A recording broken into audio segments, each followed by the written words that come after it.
Welcome to the stage, Therese Glowacki from Boulder County Parks and Open Space, one of our platinum sponsors for today.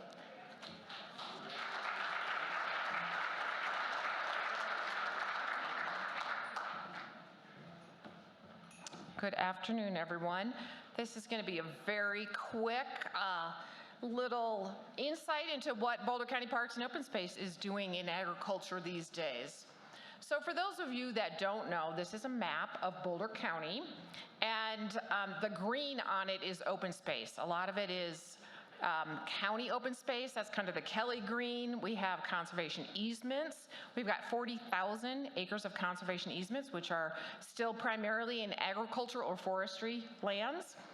The other colors are green on there. A lot of it is City of Boulder open space, and a lot also is U.S. Forest Service. So we love to look at this map and look at all the green here in Boulder County.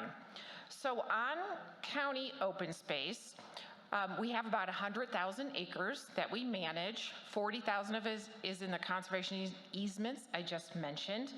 Of that 60,000 remaining, about 25,000 is in agriculture.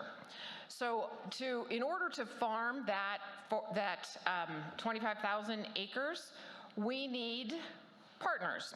And so we have about 100 tenant partners, and many of them are in the room here today, and I want to thank them for coming because they really are the keepers of our open space in so many levels. What we are doing this coming year is finally putting our money where our mouth is as far as soil health. So we have been working as a partner for this conference since its inception when Vanessa McCracken used to work for Boulder County. She has passed the torch on to her other Boulder County colleagues. But we have been thinking long and hard that, you know, as a landowner, you don't expect the tenant to put a new roof on the house, and you don't expect them necessarily to paint the walls. Well, as owners and managers of our open space, we need to also help protect the infrastructure of our open space, which is basically the soil. So this coming year, we are launching a soil health grant pilot program for our Parks and Open Space agricultural tenant partners. We intend to supply grants to those implementing soil health practices, all the practices that we've been talking about today, like continuous cover and integrating livestock and no-till or low-till agriculture. These will be competitive grants, and we are using the example set by the county's Office of Sustainability, Climate Action, and Resilience, which you'll hear a little bit about from another speaker later today. Applications will be due in January, and we'll be awarding these grants in March. So that's something for our agriculture tenants to look forward to. As far as other agricultural innovations, we are working very closely with NRCS on EQIP grants and converting a lot of our agriculture property that is currently flood irrigated and putting in center pivots. We've been working on a lot of passage projects. Others could call them diversion projects. These are where you have agricultural diversion structures on our creeks. Well, we like to look at them broader, and we've been improving these infrastructure projects like the Niwot and the South, and another one, the lead, we'll forget the ditch names. Anyway, but we call them passage because they pass water to the agricultural properties, they pass sediment when they're appropriately designed, and they pass fish both ways. So it's a win-win-win. So we're spending a lot of time and money improving those along our creeks. And then we're also installing monitoring devices on our ditches to assure that our water really is getting to the farms that it needs to and being used wisely. And then another project we're excited, again, to partner with our Office of Sustainability is on biochar. I know last year we had a speaker who really spoke on biochar at the conference. We have 2 community forestry sort yards up in the mountains that allow private landowners to do fire mitigation on their land. They bring the wood into our sort yards, and we, the county foresters, process that. We are going to, that's what the picture on the left is here.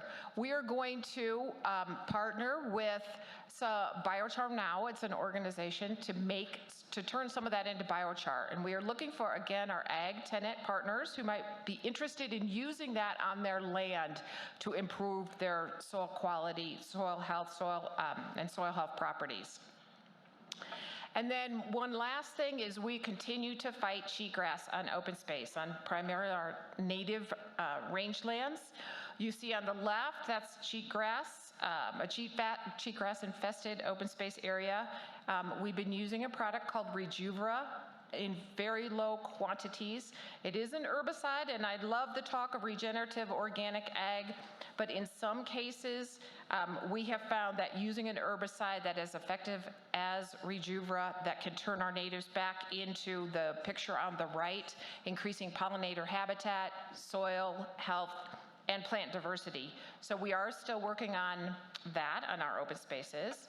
And then I just want to say thank you to the organizers sitting up here at the table, NRCS, the Soil Conservation Districts, the City of Boulder, and our own county staff. So thank you very much.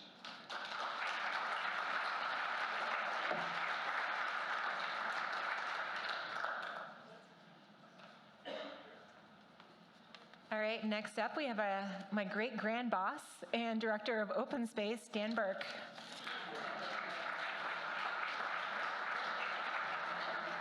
What was that nickname? Thought I heard great grand boss. Was that true? Okay, interesting.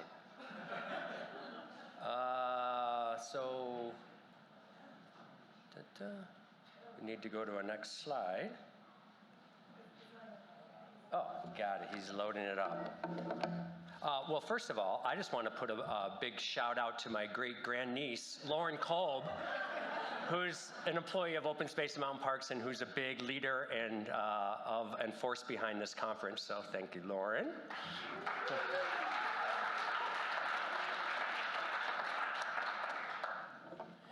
And we'll see. We have technical difficulties. Okay. And let me know if they'll be cured. If not, I'll go ahead without the slides. Well, I'll start off with an introductory slide just to give you a little bit of a sense of the City of Boulder's Open Space and Mountain Parks Department. We have 46,000 acres that's in our system. We actually have been in the business of a municipality-run open space system for over 120 years. Our first acquisition was actually in 1898. When we bought city bought a parcel of land in the Chautauqua Park area, and that was actually the first open space type of land that the City of Boulder purchased. So we have a lot of experience, and we've done a lot of firsts, either in the region or in the country in terms of municipality-run open space departments. So it's really an honor to be part of such an innovative program. We are also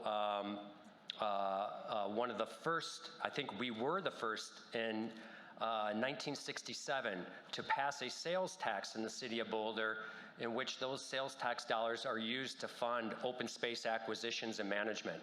And obviously, since that time, many, many municipalities and states and counties have passed bond measures and sales tax measures to raise funds for open space. And in fact, over 90% of our revenue today still comes from that sales tax. So if you come here and you buy land, make sure you do, or purchase things, make sure you do it within the city limits. Otherwise, you're supporting Teresa's program, and you ought to be supporting ours. So yeah, really proud to be part of such a cool program. Another unique aspect of the city's open space program is that preserving land and water rights for agricultural purposes is specifically mentioned in the city charter. And again, I think you live in Colorado and you live along the Front Range, and having agriculture and government as part of the same thing, we take it for granted. But if you go to other areas of the country, there's not many municipalities that are running or helping to run an agricultural program. I came from Wisconsin after 25 years in conservation there, and to come here with the opportunity to blend conservation and agriculture was such a unique opportunity. And don't want to take that for granted, even though here in Boulder County it's kind of commonplace. And over 46,000 acres, 16,000 acres are in active agricultural use. And like Therese was saying, for the county's program, we depend on leasees to carry out a majority of that work. In any given year, we have lease contracts from 25 to 30 local farmers and ranchers that we depend on for that partnership. And these leasees are not only involved in managing lands for agricultural purposes, but more and more we're asking them to be a partner in looking out for the ecology and the diversity of these lands as well.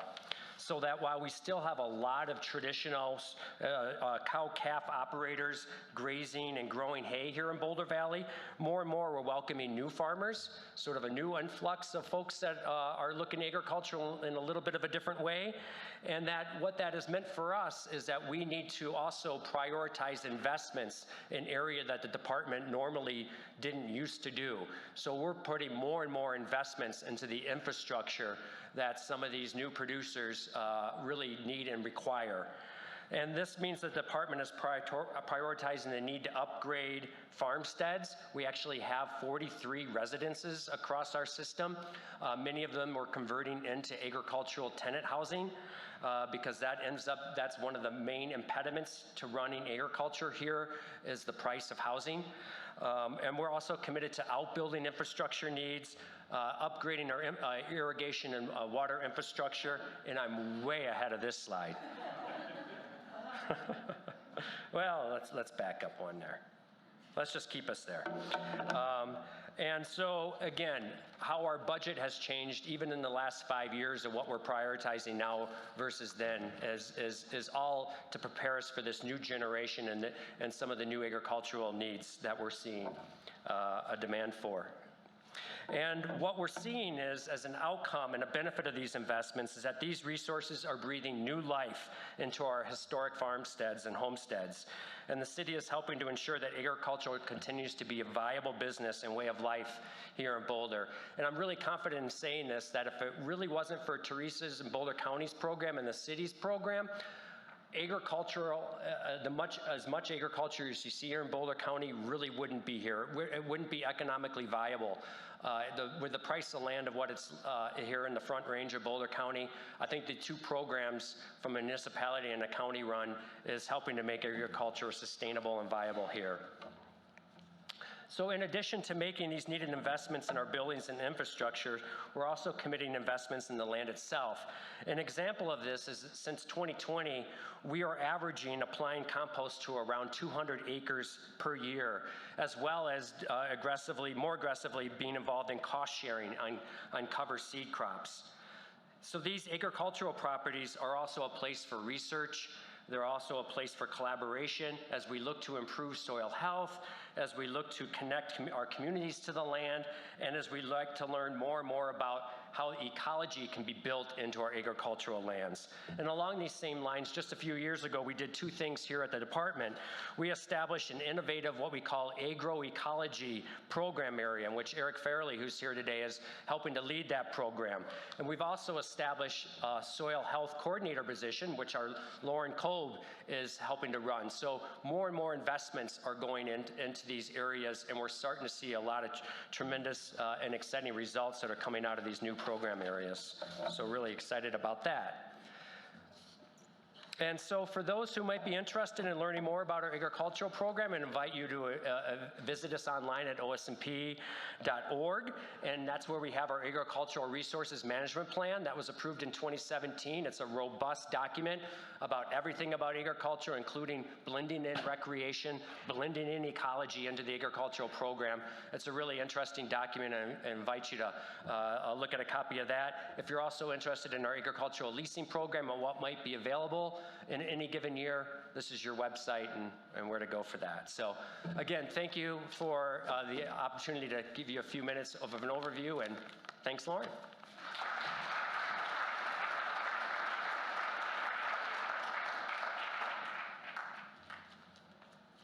All right, way to wing that without those slides. That was perfect. Next, we have a video from John Lundgren. For those of you who were here last year, John Lundgren was one of our speakers. And as an outcome of his talk, a lot of people in the area were inspired by some of the research he was doing in monitoring. Greetings from South Dakota. There, yeah.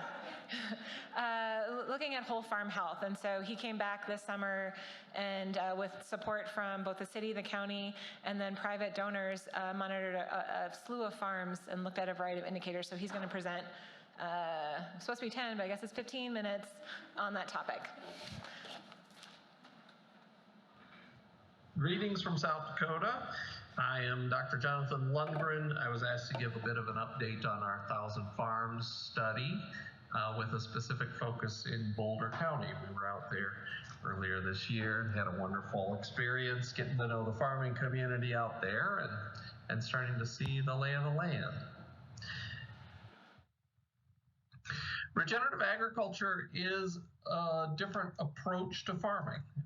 It's one that we really need to validate right now, but it shows great potential in mitigating a lot of these planetary scale problems. Normally in a farm, you focus on profit and yields. In regenerative operations, the focus shifts to soil health and biodiversity. And when farmers change that focus to soil health and life on their farms, they find that the farm becomes more profitable and the nutrient density of the foods that they end up producing ends up increasing. So it's a real win-win for the environment, consumers, and farmers alike. What is regenerative agriculture? Well, I think that there's lots of principles that are tossed about. These are the 5 that I like. Number 1, you have to stop tilling the soil or drastically reduce it. Never leave bare soil on the ground. Always have living roots in the ground. Some plant diversity is better than none, and more is better than less. Crops and livestock, we are not going to get out of this mess without livestock on a planetary scale, but the livestock have to be managed correctly. And then eliminate or reducing synthetic chemical use ends up going a long way in regenerative agriculture. These are 2 scoring systems that we use to define what a regenerative farm is, or rather several practices that we regard as regenerative practices. No tillage in cropland, no agrochemical use. The use of cover crops is regenerative. Use of organic amendments, things like compost teas, manures, things like that. These are regenerative practices. Managing field margins in ways that conserve wildlife, pollinators, things like that. Livestock integration, important regenerative practice. Within rangelands, stopping agrochemical use, increasing your stocking rate, high stock densities that are kept on a particular paddock for a very short amount of time. And then when they're moved off, that paddock is allowed to rest for a long time. These are regenerative practices in rangeland. The 1,000 Farms Initiative is the largest agricultural experiment that's ever been tried, and there's a reason for that. We need bold action. We need to change things now. We do not need more hand waving. We don't need more talk. We don't need more an endowment. We don't need a new building in regenerative ag. We need actual results, and we need them now. So we decided to conduct the 1,000 Farms Initiative starting in 2022. Things we are trying to do with this, we are validating or trying to validate whether or not regenerative actually works. Does it work no matter what you grow and where you grow it? Work in the sense that does it provide on these regenerative outcomes that we need so badly? And then second off, there's a number of farmers that are successful. They have successful regenerative systems already established. Can we take what they have learned in order to provide clear roadmaps to farmers that are interested in getting into this area? This is where we were in 2022, so you get an idea of what we were trying to do. We're based in South Dakota, right about there, and right about there. Whoa, that's a big one. But you get the idea. We were deploying teams all over the country in order to try to solve or to gather data on this. We were in 15 states and we visited 389 farms. That's huge. That's huge. It was a logistical nightmare, but we did it. It's pretty amazing what we were able to accomplish. And the reason we were accomplishing it is because we have an amazing staff. There they are. That's the team that hit Boulder. Sampling in Boulder occurred over a 6-day period. We sampled 24 farms there that ranged from very conventional all the way to very regenerative. These were hay fields, they were rangelands where they had active grazing, and then they were some of these diversified urban style farms where they were small acreage but highly diverse. And then in the hay fields, I also included silage fields. Each of these farms will receive $7,500 worth of free information about their farms, and we are currently just waiting on survey results before we give all that information back to the farmers. What did we measure on each of these places? We looked at soils, carbon, deep carbon, down to 60 centimeters. We looked at micronutrients. We looked at textures, physical, chemical characteristics. We looked at water. We looked at microbial life, invertebrates. We looked at plants and birds and mammals when we could find them. We looked at the nutrition of the food itself that was coming off of these pieces of the ground. And then we looked at the management and the economics of each of these fields. So very systems level focus. Results so far. This is exciting to me. This is very preliminary, all right? So yeah, there's a p-value, but understand we have not gone through nitty-gritty statistical analyses or anything like that. This is to give you a picture. Please take it as such. Some of these farms were able to generate over 8% organic matter on their farms in Boulder County, Colorado, a very arid place.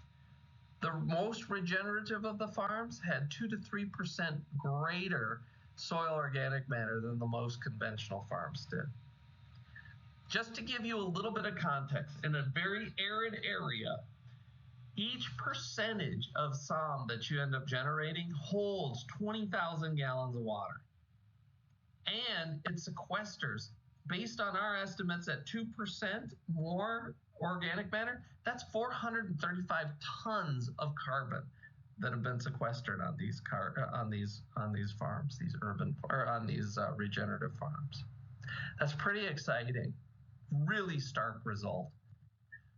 Similarly, the Haney soil health test scores was very similar. This is a metric that farmers use that kind of simultaneously measures nutrient composition of the soil's carbon, as well as some of the life, the soil respiration and things like that. So basically at the end of the day, what you end up seeing here is the more regenerative practices that you employ within your farm, the higher your soil health is. Just the same, we doubled the water infiltration rates. So the most regenerative practices on these farms, the farms that employed the most of them, ended up doubling how fast water goes in. That means that when it rains, the water doesn't just hit the soil surface and go off, right, into the ditches or into our waterways. Rather, it's soaked up, and that allows the plants and the life on your farm to take advantage of that. Really important. And in arid areas like Boulder County, Colorado, it's not about how much water you get, it's about how much you can hold on to. But we measured a whole bunch of other things, and we can give you some of that information as the data rolls in or solidifies here. Microbial communities, we looked at fungal bacterial ratios on these farms, and we didn't see a really stark trend, but we're going to start teasing out some of the transitional farms that are very early in their adoption of regenerative and see how those play out versus those that are more established within their systems. So we're going to look at DNA fingerprinting of some of these microbial communities in addition to the phospholipid fatty acid assays. And then the Haney test gives us some idea of what kind of life is going on. Invertebrates, boy, we've got a lot of insects that we're trying to identify right now. In fact, we've had to identify or develop an artificial intelligence program for image recognition in order to aid us in identifying some of these invertebrates that we're collecting from all of these farms across North America. It's pretty neat to see how diverse a life we have on our farms out there. Plant communities. So plant biomass is that's what we have in the graph here. What that means is the amount of plant material that's out there, right? That's what's feeding your animals, your horses, your cattle, right? That is what is supporting the life within that system. So the higher the biomass, the better it is. The more hay you're producing, for example. So in this case, when you employ more regenerative practices, you end up having a lot more plant life in that system. That plant life is essential for the productivity that you need to survive. Nutrient densities on some of these this cropland, we didn't do a good job of this because of the diversified farms that we were sampling, but we did get forage analyses. We're getting those back from the contract lab that we sent them to. And then we'll also be looking on the 1,000 Farms Initiative as a whole at 1,700 different phytochemicals associated with the periodic table of food initiative. So we're hoping to, in subsequent years of the Boulder Farm Study, really dig in on that. Economics and management, well, you see a couple of graphs there from some of our previous systems. We're going to look at agrochemical use. We're going to look at water use. We're going to look at profitability of these operations. But to get there, we need all of the farms to submit their surveys, and they are all sitting on those. If you have trouble with getting at that, we'll be giving you calls here soon and hoping to sit down with you and be able to figure out what kinds of things were done out there. All anonymous. We're not interested in, any gotchas or anything like that. We're learning from each other. What did we learn? The large farmers in Boulder County are actually extremely soil health conscious. Maybe not all of them, but the ones that we visited with were excellent farmers, and they cared about their soils. That's great. That's exactly what we want. We need that. Cover crops are going to be really important as we move forward. Water use, that's the game changer. We've got to figure out how to hold on to that water, and that's going to be done with covers. And we need to provide some data in order to support that. The other thing that came up is, grazing integration is going to be really pivotal as we move forward. And getting cross fencing out there and keeping those animals tight and giving the opportunity to move them more frequently, that's going to be huge. Also interested in things like silvopasturing and all that great stuff that we were seeing in the county as well. Expansion plans. We will be back. So this is two of the areas where we will be, in addition to all the red dots where we were last year, or rather in 2022. We'll be visiting along the Great Lakes and then in the desert Southwest. But we will be back in Boulder, and hoping that Colorado especially becomes this beachhead that we can shoot out from to really explore the whole region out there. So looking forward to seeing all of our farmer friends and stakeholders out in that area. Please, if you would like to help, spread the word about the study. We need more farmers to register. We really want a picture of what's happening in the county as well as the surrounding region. Consider sponsoring a farm.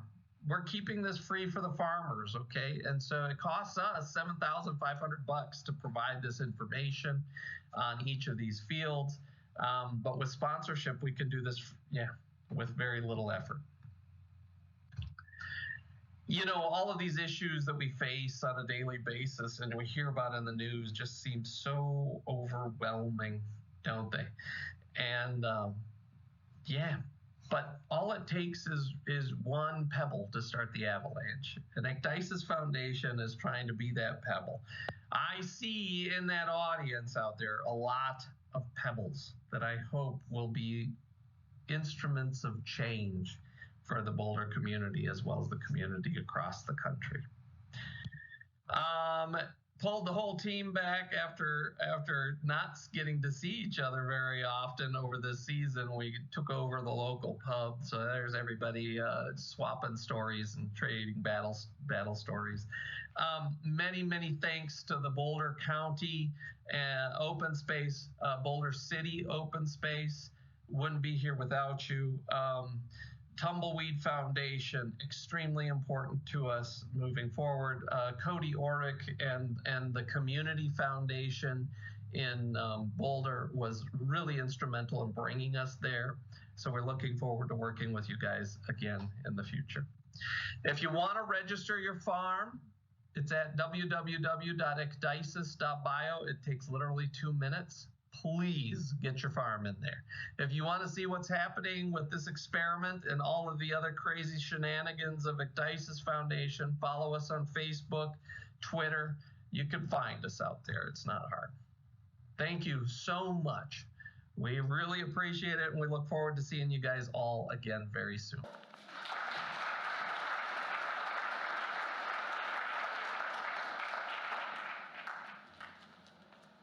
All right, shout out Cody Orrick.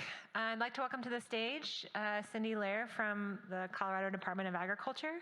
She's here to talk about some of the programs they're running at the state level in the soil health realm.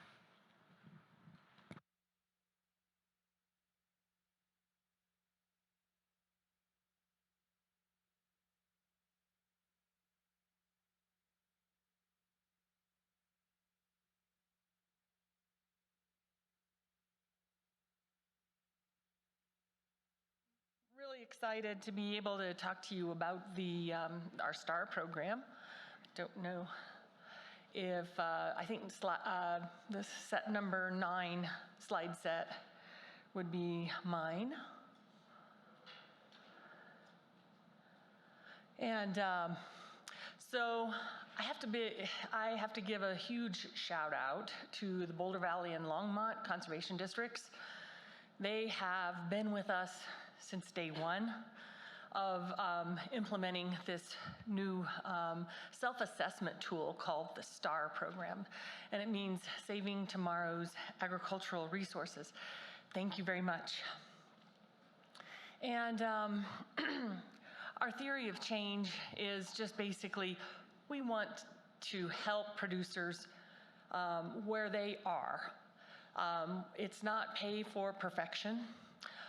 The STAR program and what we're doing with soil health is really aimed wherever that producer is and in their journey in working on their own soil health. And so we're trying to invest in conservation districts. It's a practice-based approach. Just try one new practice. see how it goes. You know, we're talking a lot about no-till, we're talking a lot about cover crops and compost addition and things like that, livestock integration. You know, NRCS started working on no-till in 1980, so this is nothing new. But for some reason, there are barriers for some people that haven't found it very easy to move in that direction. So our goal is to find a way to help remove barriers for those individual producers. And the best way for us to see how to do that is through the conservation districts in the state. They have a great partnership with NRCS, with Extension, with the Department of Ag. We're working together to collaborate on this program. And so in a lot of situations, it's baby steps. And our main goal for helping promote soil health and better soil health is for the ability to withstand increased drought, make better use of the water, clean up the water in some cases. We have a lot of research that's connected with this program. I can't say enough about Colorado State University and Soil and Crop Sciences. They are really a key player and partner in the way this program is being implemented. We have research fields that are actually looking at the water availability and water utilization. We have edge of field monitoring where we're looking at the water going on the field and the water coming off the field. Are our claims for soil health improvements actually working on what they say they're doing? And so I'm very happy to be working with CSU in this. So again, Saving Tomorrow's Ag Resources. It's a self-assessment tool. 1 star is what most conventional producers are doing. 5-star is somebody that's really able to implement all 5 soil health principles in their activities, in their cropping methods. And so what we like about it is it's rewarding the producer for trying different practices that support soil function. And it's a vigorous, you know, we're not out there telling anybody how to farm. We're asking them, what kind of practices do you think you'd like to try that are different? And it's flexible, it's adaptable, and we're really trying to make it something that's not overly burdensome for producers to try. The thing that I get excited about are the market opportunities, because one of the producers that we're working with in northeastern Colorado said, you know, producers don't always want to get money from the government, really. I'd like to make more for my crop. And if I can make more from my crop by doing these practices, I'm going to do that. And I'm going to do it forever instead of doing it until the incentive payments run out. And so with Star Plus, we have technical assistance and financial assistance. Regular Star, I'm going to go into that, is anybody can go to our website and take a STAR survey and find out what your rating is from 1 to 5 stars. It gives you a starting place. And it also, you could get a free soil health assessment. Ward Labs is here. Well, we have a contract with Ward Labs for you to be able to get a free soil test that will give you your baseline of soil function. And so you don't have to be a part of the Star Plus program to participate. And you can get a field sign that will tell you that'll tell your neighbors what your star rating is. And you'd also be able to get access to the different market opportunities that are part of Star. Star Plus, it's a 3-year program. We have 16 conservation districts that are working with it. I told you it was Boulder Valley and Longmont are working on it. And we also have Audubon Conservation Ranching and Dolores Water Conservancy District, and then Colorado Corn is also working with it. So asking people to do these practices for 3 years, and we're doing, we weren't able to do soil probes this year because we had some problems with supply chain issues, but we're going to be getting there where we put soil probes out to be able to monitor how soil function is influencing utilization of the water. And you've seen several presentations today where people are showing better water take-up and better infiltration. So won't spend a lot of time on the soil health principles. The practices that are included in this program are cover crops, no-till, windbreaks, livestock integration, and things like that. And so we've been excited to be a part of it. I have to give a shout out for our partners that have funded it. Thank goodness the our state legislature put $2 million into it for stimulus money. That's what got us our first year of operating the STAR Plus program this year. The 319 program, which is a partnership between EPA and the Colorado Department of Public Health and Environment, Colorado Water Conservation Board, the Gates Family Foundation gave us our first money, and Colorado NRCS, and as well as we just recently got a Climate Smart Commodities grant that I'll talk about in a second.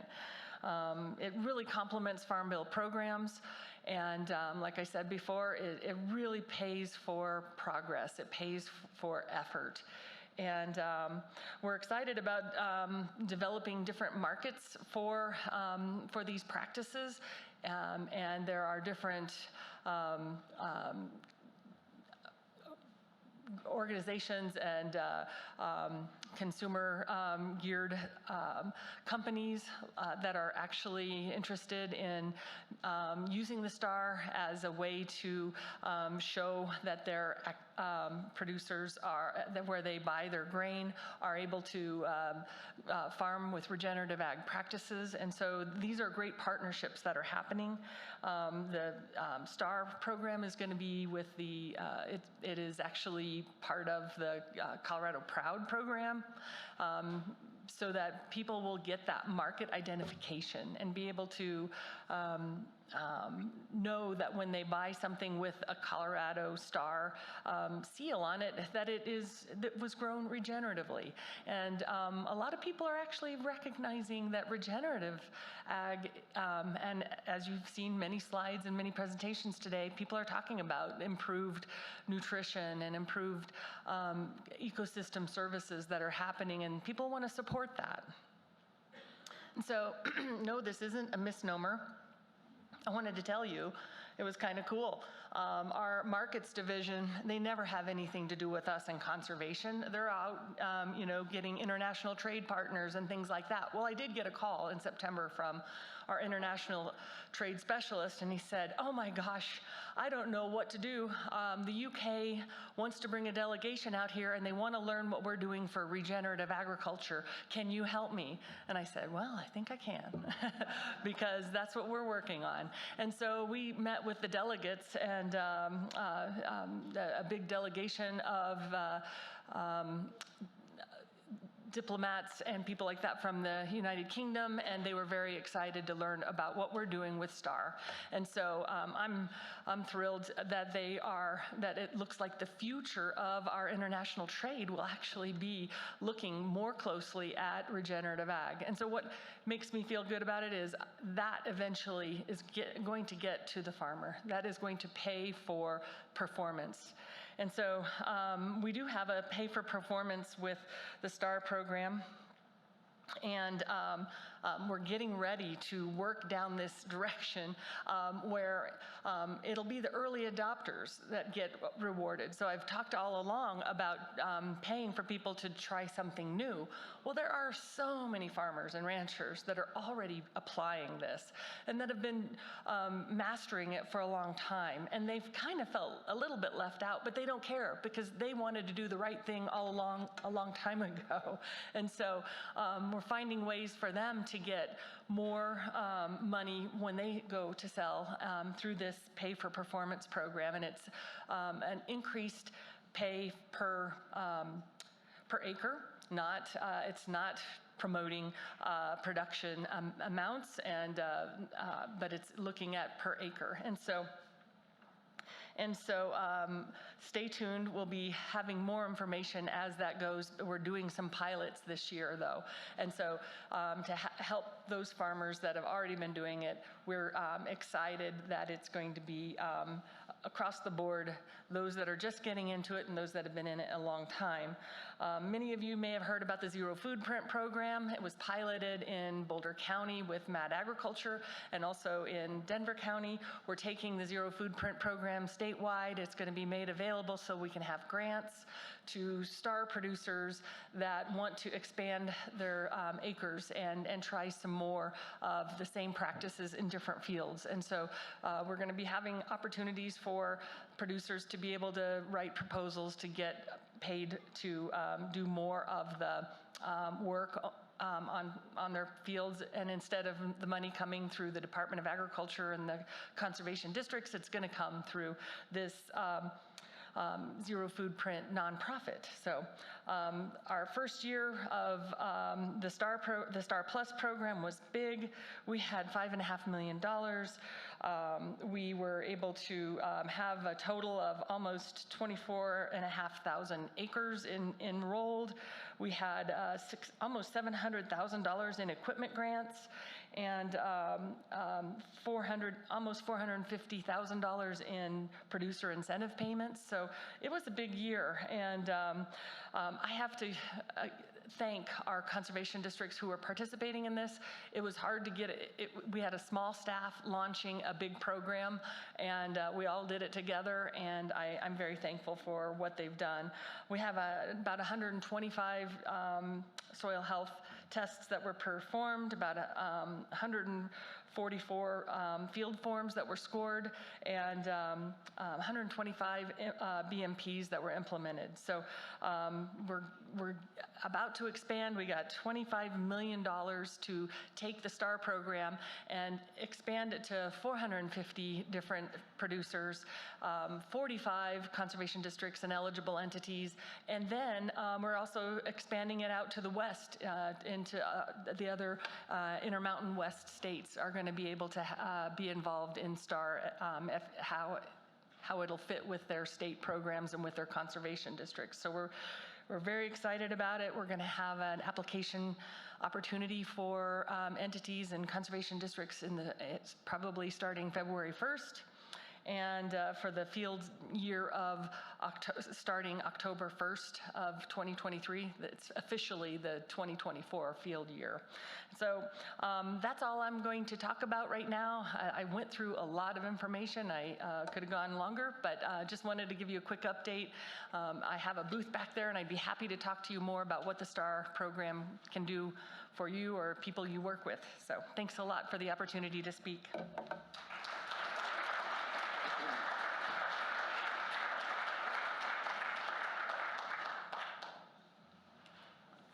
All right, next up we have Dan Maish from EcoCycle. Please welcome Dan to the podium. He's going to be talking about some of the great work they're up to with compost and other things, right? Okay, great. Thanks, Dan.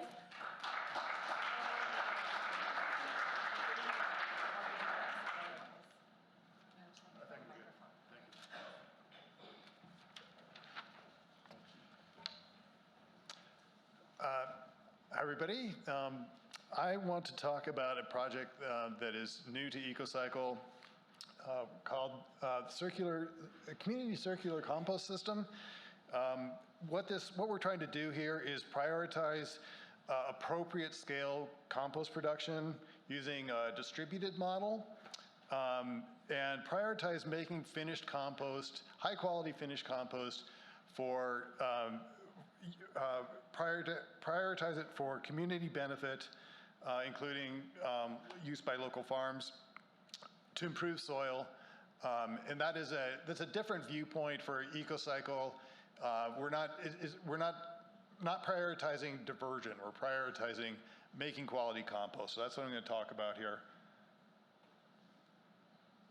Okay, you probably know EcoCycle, but Just quickly, we are Boulder County's nonprofit recycler. We operate the Boulder County Recycling Center, which is right around the corner. We operate the Center for Hard to Recycle Materials, which is 150 yards down the street. We do education programs in the 2 school districts in our county. We do a lot of education and outreach for adults, and we do a lot of policy work. Since 2005, as part of being a zero-waste nonprofit, we have attempted to improve the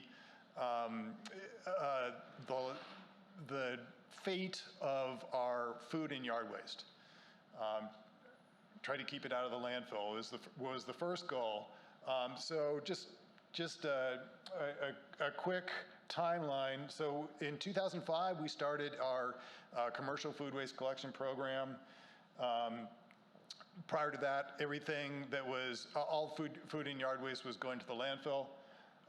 In 2018, Boulder County actually commissioned 2 different studies to consider the value of a local centralized compost facility. That was proposed in 2020.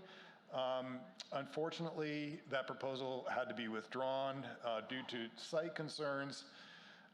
So meanwhile, we continue to haul all our compost 50 miles away to the middle of Weld County, our compostables to the middle of Weld County, to A1 Organics. They're an awesome partner, and I guess they're a sponsor of this conference, so that's great. But we're missing an opportunity with organics. It should be easy to create a local circular economy with organics. When it's leaving the county, it's perpetuating that out of sight, out of mind perspective, and now that's kind of coming home to roost right now because we're facing some serious contamination problems.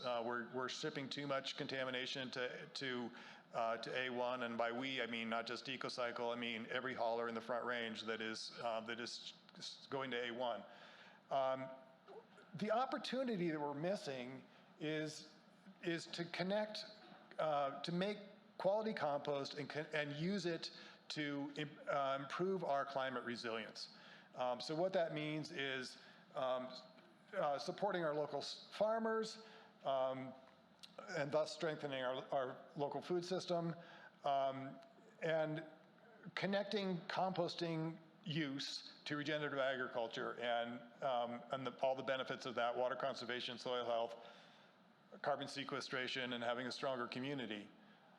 So here's what we're trying to do.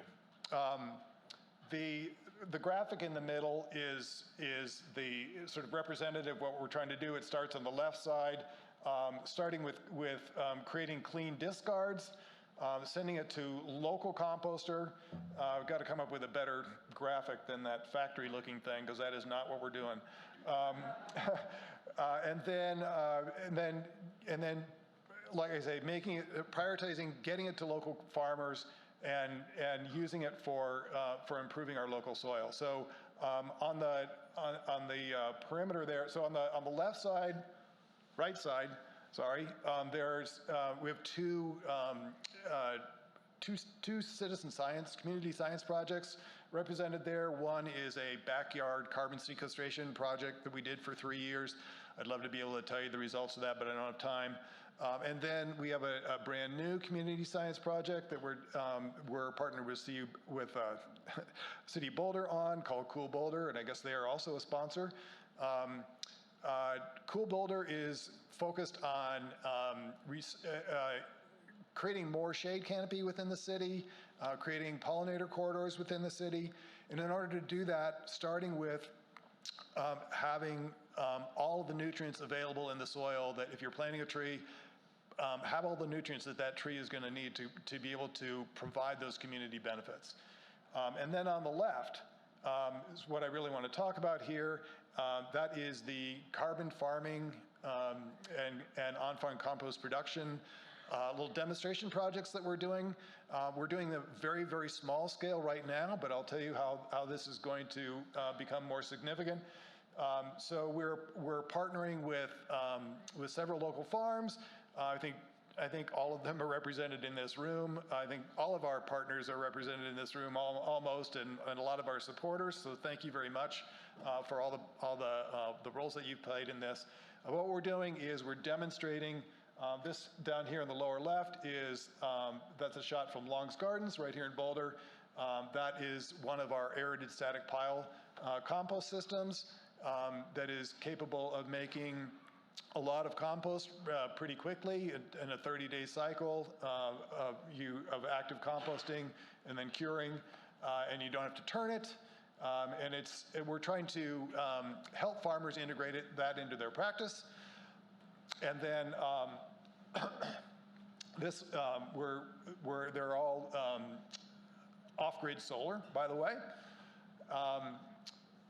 Thank you, Catherine Long-Gates, for insisting on that. And then we're also doing compost use trials. So that carbon farming demo on the top,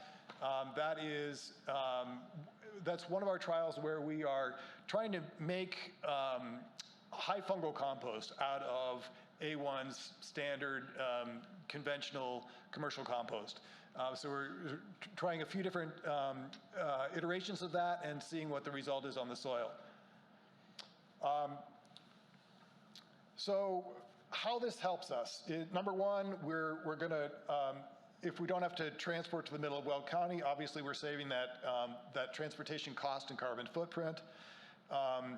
A more distributed system is easier on the neighbors. As we learned in 2020, not everyone wants to live next to a compost facility.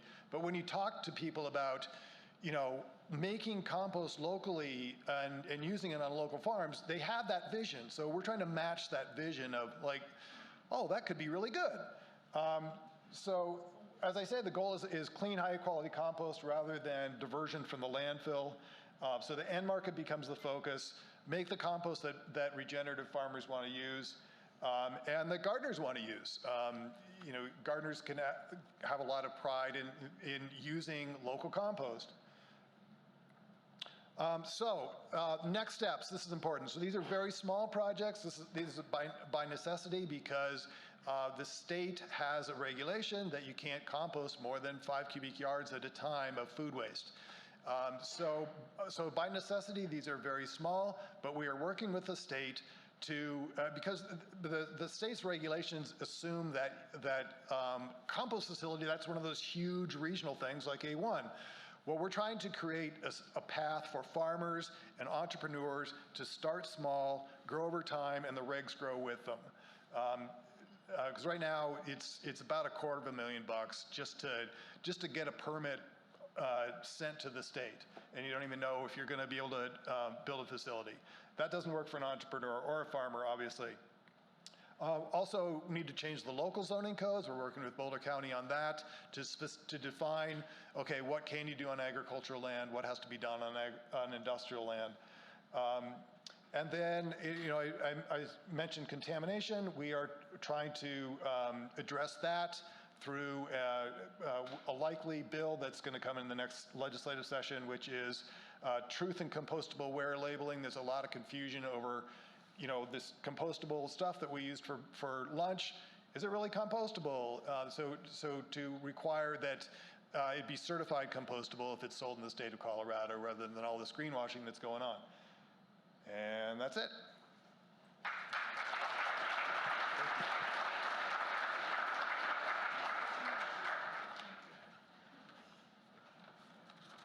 Our next speaker is Wyatt Barnes from Red Wagon Road down the road.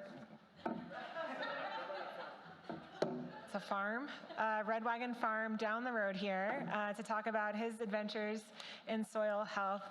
Please help me welcome Wyatt to the stage.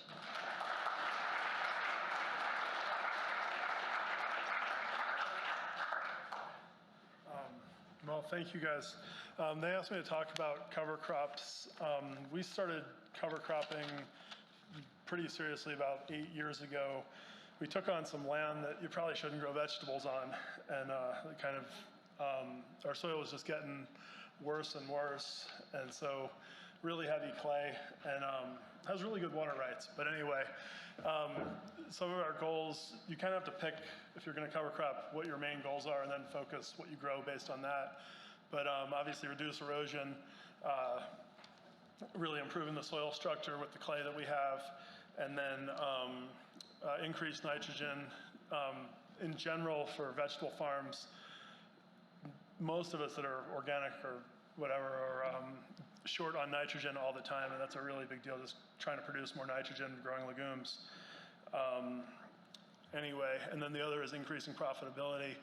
We've really found that if you can grow better, bigger, higher yielding crops, like those are some of our tomatoes on the right, and you can't really see the peppers, but I think we've gotten our peppers up where like we're yielding about 40 peppers per plant at $2 a pepper. I still don't know why I'm broke, but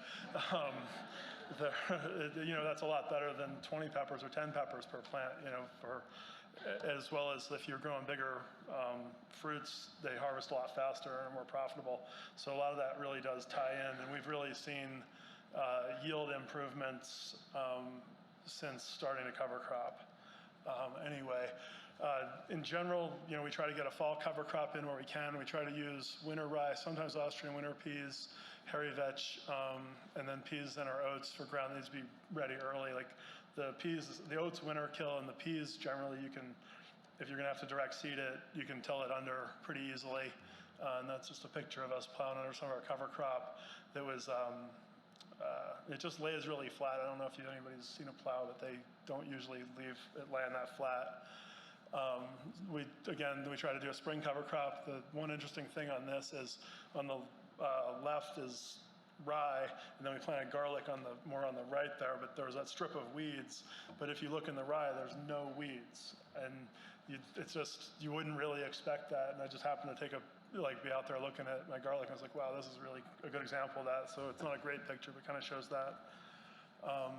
This is a summer cover crop early on, and then that's that summer cover crop when I'm taking it out at the end of the year. The summer cover crops for us are the hardest to grow. It's hard to have time to water them. It's hard to have high enough risers to irrigate them, but I feel like for the most biomass, as well as really controlling perennial weeds. I mean, the rye overwintered helps a lot, but then to really grow something that dense and that tall for thistle and bindweed really helps. And then, I can't tell if that picture's in here. That's another summer cover crop from this year of mostly Sudan grass with a little bit of other stuff in there. But just you can see it's an awful lot of biomass getting put under. We've seen tremendous change in like the rhizosphere, just like the coating on the roots is dramatically thicker after like 2 to 3 years of cover cropping than it was previously. And that's without a microscope or any real measurement tools, just you can see it's like doubled or tripled in diameter. What else do I got? We did do some star program stuff this year, and I've been really trying to work clover into what we do a little bit more. I usually throw some in the cedar, but don't really worry about it. But this was probably one of the worst cover crops I've ever grown. But that's Vanessa is willing to take a sample for us. And I don't normally send my stuff off, but even this miserable cover crop still yielded 40 pounds of nitrogen per acre. So like, I only wonder what the better ones do. I should probably test it, but I'm just usually too lazy. Anyway, so that's us in cover crop. And I really can't fit too much into the 10 minutes I have, but if anyone really cares, you can call or email me or come out and see it if you really want to know about this. So thank you.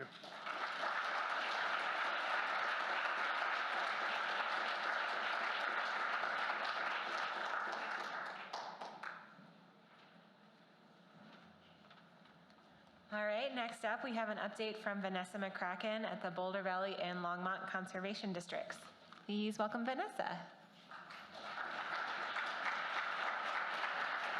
And Payton Ward.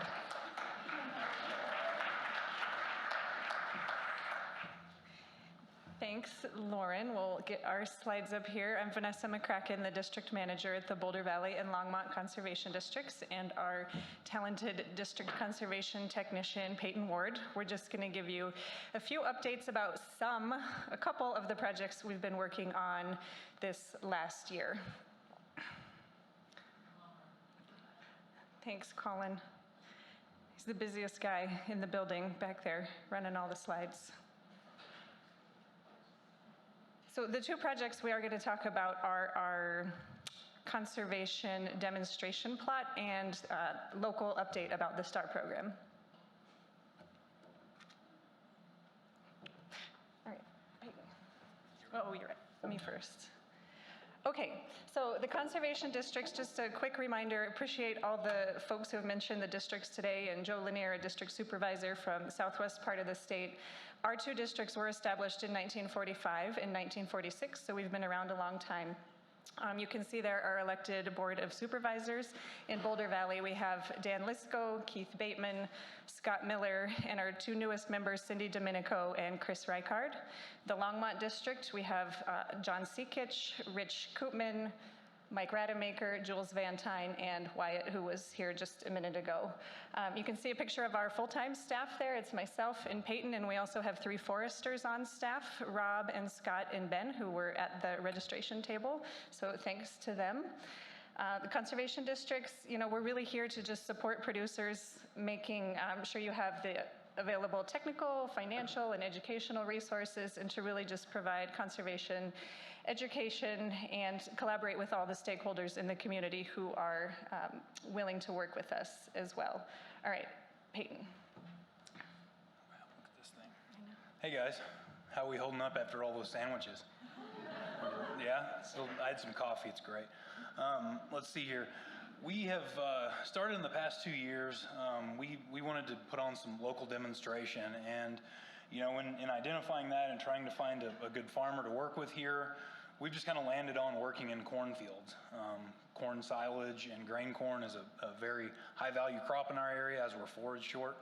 So that's kind of where we're started with it. And so we just wrapped up our 2nd year of demonstration here. The first 2 years have really been kind of focused on tillage, water usage, and companion planting in those systems. Pictured is a field of Dennis's from Buffalo brand seed there. And this is this year's plot. So we've got some row spacing work we're working on here. This is 44-inch rows. We're trying to work kind of in our local context here and really maximize season extension given our bookended irrigation year, and just work in those principles as good as we can. So we've had some pretty good luck so far with that. Plan to continue there. We've had a couple of field days, one last year and one this year.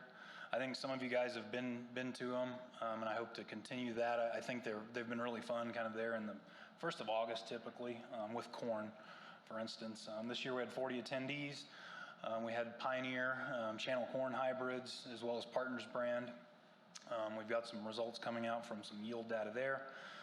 We had some seed treatment, some biologicals that Andrew Esser got us from Indigo. Worked with Buffalo brand seed as far as the field day goes. I think one of the more interesting things we did this year is we put in 7 soil moisture sensors. Bob Gills with Syntec got us those, and we're still kind of crunching through that data, trying to find some things. And you know, one of the most obvious ones was a temperature reading that we got of 110 in bare ground and 70 degrees out in the field. So it's hot here in the summer. And Christine Newton with the NRCS put on the rainfall simulator for us, and it was fantastic. And I'll let Vanessa come back up here before I make a mess. Yeah. All right, so Cindy hit on what the STAR program is, so I'm not going to repeat this. But a year 1 update from Boulder Valley and Longmont here. So in Boulder Valley Conservation District, Payton and I were privileged to work with 5 different producers who are, Boulder Valley District is south of Highway 52. So of the few of the things that were implemented this year were the rotational grazing plans, fencing, compost application, and similar to what Joe Lanier spoke about, is returning some annual cropland more to a perennial grazing system.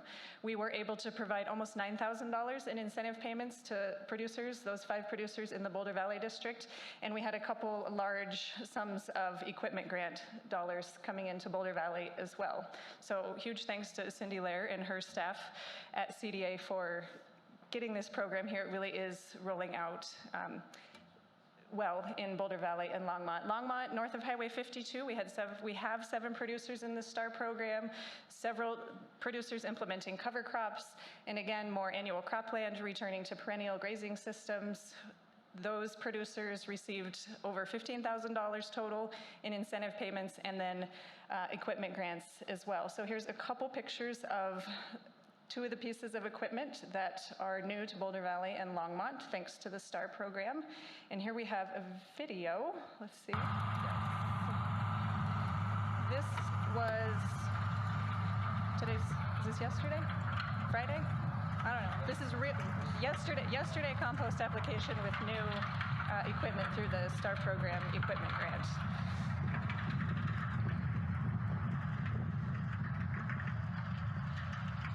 Stop. Okay.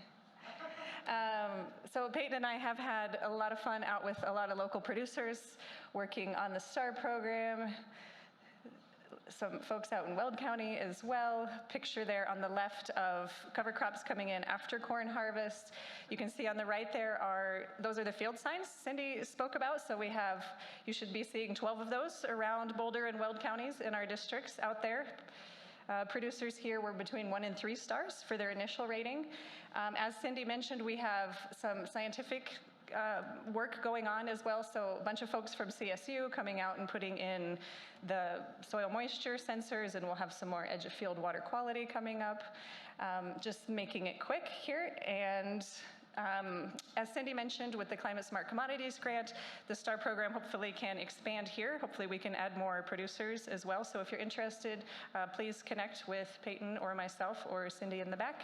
And that's our website. Or if you want to just go straight to the state, you can check it out on their website as well. So thanks for your time.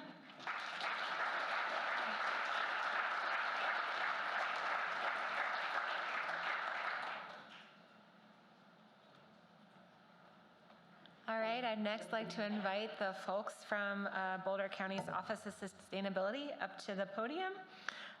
For those that don't know, there's a portion of sales tax in this county that does go to fund sustainability projects throughout the county, and farmers in the county can be on the receiving ends of those funds, and so we're here to provide an update on the entire program. So please help me welcome Tim, Broderick, Dee Dee, and Ann to the stage. Thank you.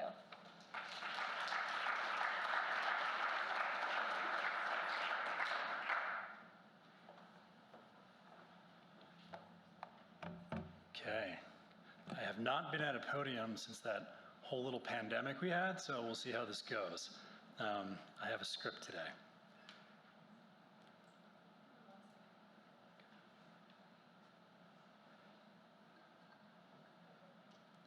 Perfect. Good afternoon, everyone. I'm beyond excited to speak to you today on behalf of Boulder County's Office of Sustainability, Climate Action, and Resilience. I'm Boulder County's Senior Sustainability Strategist and Team Lead on Nature-Based Solutions for Climate Action. I want to first and foremost share my deep gratitude and respect for every agricultural producer in Boulder County and this room. Isaac Newton said, "If I have seen further, it is by standing on the shoulders of giants." Our program's success is only possible because of the backbreaking generational work you put into the land. The climate crisis in Boulder County has brought unprecedented fires, extreme heat, and prolonged droughts. We sit at a unique time in history in which our soils represent something more than the output of food. Our soils are the key to slowing and protecting us from the impacts of climate change. Improving soil health is not just a biological problem.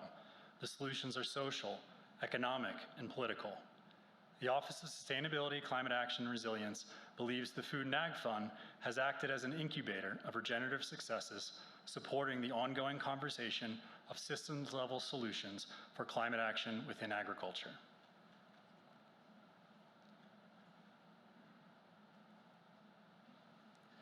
Today, myself, my colleague Dee Dee Croissant, an amazing grant recipient and farmer Ann Cure will be presenting. Sadly, our fourth presenter and grant recipient Bob Condon from Cottonwood Farms was sick and unable to attend. The goal of today's presentation is to educate on past successes and how this fund is a rare local opportunity to further grow the incredible regenerative and sustainable food system in Boulder County. I will specifically be speaking on the fund background and fund details, then turning the mic over to my colleague, Ann. Way back in 2016, many of you may remember the passing of the Sustainability Tax Ballot Initiative. This newly established tax revenue, which kicked into collection in 2020, set in motion the formation of the Food and Ag Fund. The development of the fund was done in partnership with previous county commissioners, community stakeholders, farmers and ranchers, and county staff. The fund was intentionally designed to be broad-reaching across all sectors of the food system. This was done recognizing that in order to support a shift in the food system, all points must have access to financial support to buffer risk.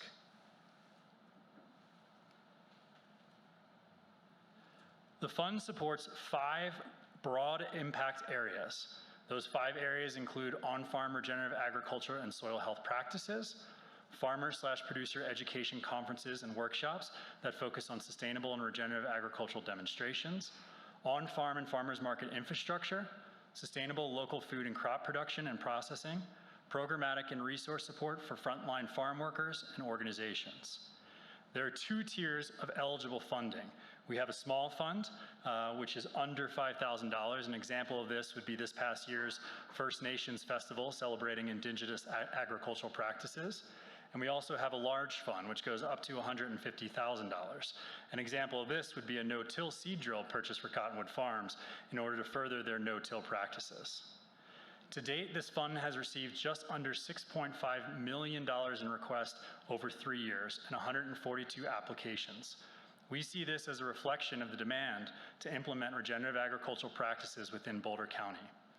Finally, since our program does offer 2-year cycles, not to mention it launched during a pandemic and the subsequent year of the Marshall Fire, we have 18 projects actively in the grant cycle. With that, I'll turn it over to my colleague, Dee Dee. Dee Dee is our office's Climate and Circularity Specialist. She's also the co-leader of the Food and Ag Fund and will be presenting today on the goals of the program, metrics, and successes.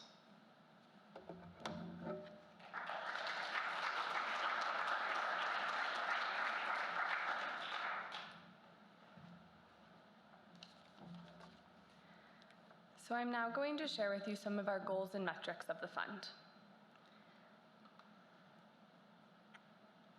As we are a sustainability office, the benefits of the fund are widespread across several different areas, following a holistic approach with environmental, economic, and social outcomes.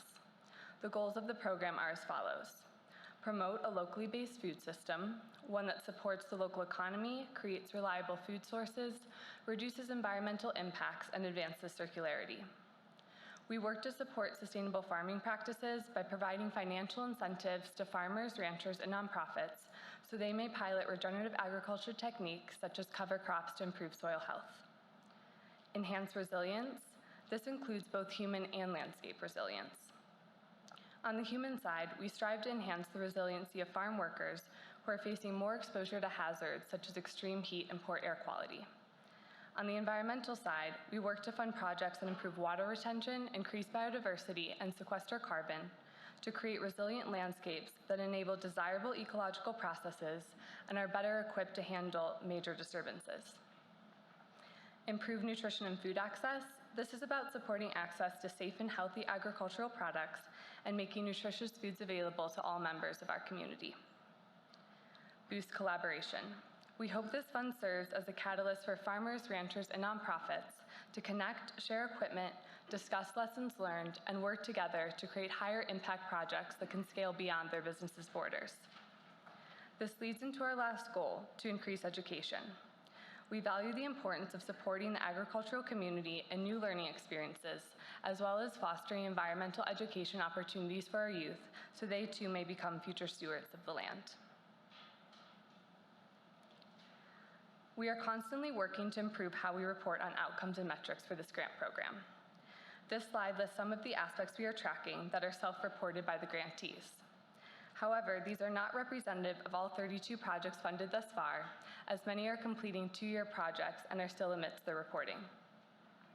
We are thrilled today we can say we have allocated $850,000 of sustainability tax revenue through the program, and it will soon be well over $1 million allocated when the 2023 projects are awarded this March. Through the funded projects, we've impacted over 2,300 acres of land with conservation and sustainable agricultural practices. These include items such as cover cropping, multi-species grazing, growth of pollinator-friendly habitats, no-till drilling, fungal inoculation of on-farm woody biomass, development of a high-density apple orchard, compost application, perennial planting, smart irrigation, heritage grain production, and expansion of agrivoltaics equipment. In the sustainability tax, which as Tim explained is how the program is funded, there's a specific call out for food produced. Through the funded projects, grantees have produced over 270,000 pounds of food. This includes goods such as pumpkins, squash, plums, crab apples, chickens, pigs, lamb, root crops, grains, fruits, and other vegetables.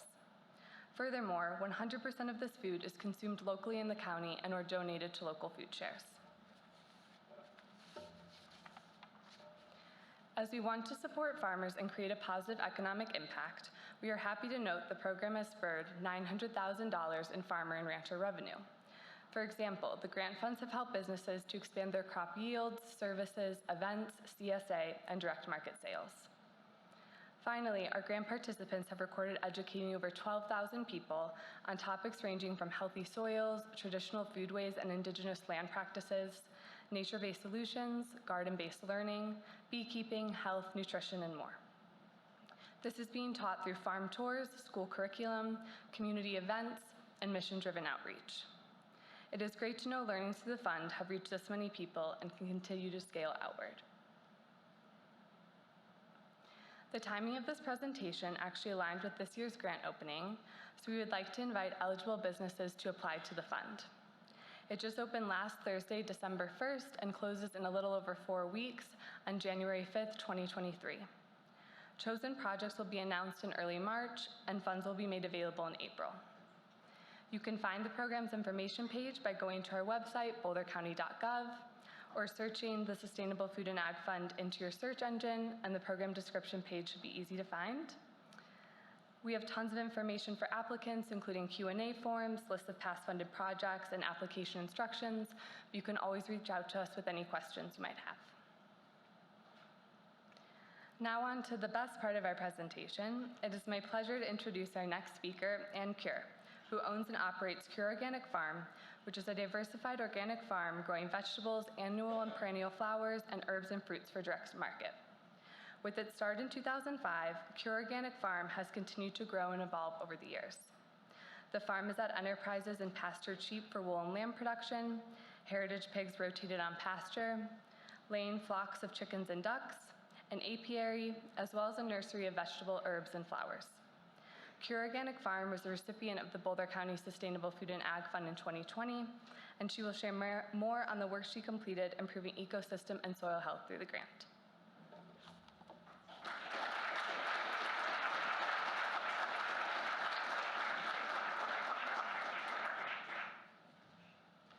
All right, hey everybody. I only have 5 slides, and then you can get out of here, and we'll have our next really awesome speaker, Elizabeth, come.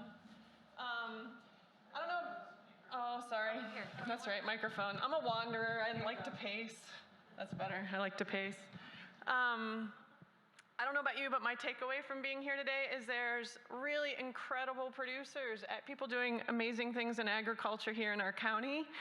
And our best resources are each other, really, and all of these supporting resources and sponsors that are here today. And there's a lot of money out there for us to tap into. So let's use their money and make our lands better for years to come. So let's see. We applied for a grant in 2020. I didn't want to do anything ground shaking or anything brand new. I just wanted to increase our on-farm agroecological habitat. I needed some money to do the projects I wanted to do. Can anybody relate to that? I wanted to plant trees. I wanted to plant perennials. I wanted to experiment with cover cropping. I wanted to buy equipment that could actually help me cover crop better. I wanted to just help to create a healthy ecosystem so that I can farm for years to come and somebody can keep doing it after I can stop doing this. Anybody have an exit plan? Because maybe we need a conference on exit plans, because I'm not sure there is one in farming. So let's see, I do have a script, but I never stick to those either. Our main goal was to increase biodiversity on the farm. We wanted to lead to a healthier ecosystem so that we could sustain more food production over a longer period of time. We wanted to grow healthy ground. Through this grant, I was able to identify and purchase appropriate equipment. For cover cropping, I was able to purchase a handful of different cover crop seeds, which would normally be a little bit of a risk to me to put a lot of money into those cover crop seeds, not really knowing how they were gonna function or what they were gonna do for us. I was able to plant windbreaks, perennials, shrubs that once established are going to allow my cut flower production more diversity there, so I could actually have some other income generated that way while creating beneficial habitats, and windbreaks to minimize soil erosion. So some of the things we planted specifically were evergreens. We planted blue spruce, a handful of things here that you can see. And all of these are small, right now? And that's like the main vision and was the hardest thing for me to spend money on projects like this, being a commercial farm where those turnips and radishes and carrots had to pay for everything current, but also forward-looking. So applying for a grant, receiving these grants, getting involved in these community programs really allow us to have that forward vision and invest money into our properties so that they're better off in the long term. So these were some of the things that we planted out there. Everything down to, bulbs, daffodils, alliums. We even put some tulips in, mostly, just to increase beauty, right? We forget about beauty and how ecosystems, I don't know, they've got they have a lot of rewards for us when we can create healthy, diversified ecosystems. So this is some of the things that we planted out there. Cover crops and equipment was another big part of how we wanted to increase agroecological diversity on our farm. I was broadcasting, which means I had my cover crop mixed in a bucket, 5-gallon bucket. Anybody else ever been there doing this? And you toss it out there, real accurate, right? Not really. You look at the seed specs and all the cover crop books and they're like this many pounds per acre, and you're like, I am way over because you have no accuracy. So I really wanted to experiment with main season cover crops. I wanted to diversify the cover crops I was using, and I wanted to get my seeding rates accurate so I wasn't wasting money in seed and overseeding when I could actually be a lot more efficient there. So these are some of the things that we planted. A couple other things with cover cropping. I was cover cropping only in the winter because I needed to get 3 seasons of vegetable growing out in order to have another year coming the next year, right? So I was only cover cropping, overwintering cover crops, and I really wanted to start to increase some spring, summer cover cropping, and I grow on a bed system. So I wanted to be able to pull a couple beds, like those early beds of radishes that are next to your turnips, like in the spring. When those come out early, I wanted to put something in there, but maybe that was only gonna be 20 feet of space because they were just 4 beds, right, of radishes or something. So I didn't have any way to put the seed down properly. I didn't have any way to irrigate it. So through this grant, I was able to get the appropriate, identify the appropriate piece of equipment, which is a game changer to have the right equipment, right, on your farms in order to do what your goal is to get seed in and do what you want to do. So we identified this Woods food plot seeder in order to allow us to do diversified cover crop plantings, and it's got coulters on the front of it, so it is essentially works as a no-till drill, so I can go through, pull my radishes out, run this piece of equipment one time over the bed, drop the seeds in, and I've got cover crop there, and I can plant as many different types as I want, but there's 3 boxes on this seeder that allow us to put different types of crops down in one pass, so that's really efficient too. All right, what else? Okay, here's the other thing. So I use drip tape. I use drip tape a lot on our farm. We bury drip tape. We have surface drip tape. We're always messing with drip tape. I probably got a coupler in my jacket pocket. For those of you who use drip tape, you know what I'm talking about. So I was in a place where I don't have overhead pipe irrigation systems, right? I don't have a water reel. I wanted to create something that would be really easy and portable to move. There's a man I work with on our farm named Mark, and I'm kind of known for asking him to make the impossible happen. So I described what I'd like to have happen, and we came up with this really fairly cost-effective portable sprinkler head system that's made out of 1-inch like fire hose and cam locks. We welded a couple of uprights, can change our sprinkler heads as we want based on how far we want to do it. And one person can easily set up 200 feet of irrigation and have it turned on within a half an hour. So now in that section of radishes that I pulled out and I ran the cover crop seeder through, the Woods portable seeder through, now I can irrigate it. Because that was my problem last time, is that I was just irrigating all of my crops with drip tape. There was no way for me to actually be able to grow a cover crop effectively and efficiently in the time you had before those turnips next to it were ready to come out and your summer planting of veg or flowers or whatever your main crops were to go in. So having an irrigation system on our cover crop, making something portable, was a huge game changer for us. We got a lot higher yield in the biomass that we were able to create. We got a lot of control of annual weeds at this point, and perennials, although the thistle was still pushing through. But it's really helped in so many different ways to have the right pieces of equipment. And I guess my takeaway here that I just want you to think about is you probably have ideas that are going to work really well on your own farm that someone hasn't manufactured yet. And that's okay. Like, piece it together, figure it out. You can use these grant funds out there in order to make your ideas that are going to make your farm more successful actualized. Here's what we're noticing, kind of adding just these few simple things. We are not in the grant cycle anymore. We've completed it, but we are still using all the equipment. A lot of the practices and our perennials are definitely growing every year. The windbreaks have definitely increased habitat for beneficials. We see that every year as those just continue to grow and change. Our ability to actually intercrop green manures with the main season has been a huge game changer, like I said, for our weed suppression, for organic matter. We just got our soil test back. I saw Elizabeth someplace. Just got our soil test back, and our organic matter continues to rise at a much quicker rate where we have had these practices in place versus where we aren't, and we're leaving our beds open in the main season while we're waiting to switch from a spring crop to a summer crop to a fall crop. So identifying and having the funds in order to build that irrigation system and get that cedar allowed it all to happen. That's all I got. There it is.